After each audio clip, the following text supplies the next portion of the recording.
In this video, I'm going to teach you how to play Volleyball Legends by yourself. It's a very easy process, so make sure to follow along.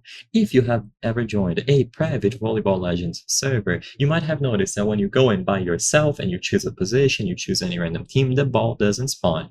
So to actually get a ball to spawn, what you have to do is type out two specific commands.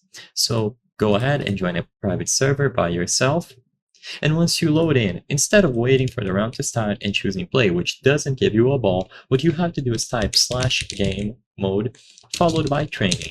This will not work right away, so if I try to do this, you will notice that nothing happens. To actually use that command, first type /sandbox. Once you type /sandbox, you will be transported to another server. As you see, this is going to be the sandbox server. In the sandbox server, you can issue all sorts of commands, and it's essentially a playground. You can have your friends join you as well, so all of them can also access this sandbox server. So I'm going to wait for the doors to open, and I'll be able to demonstrate the command. Like I said before, what you have to do is type /game mode followed by training.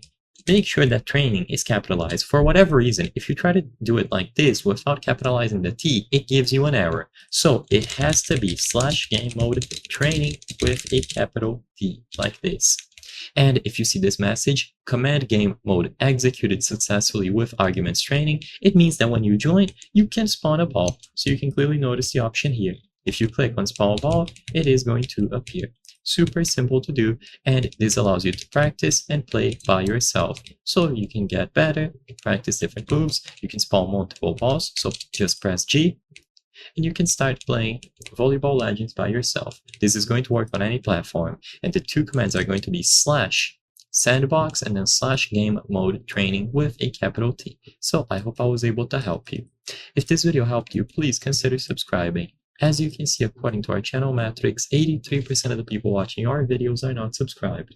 By subscribing, you can help us make higher quality videos. Thank you for watching, and I'll see you on the next one.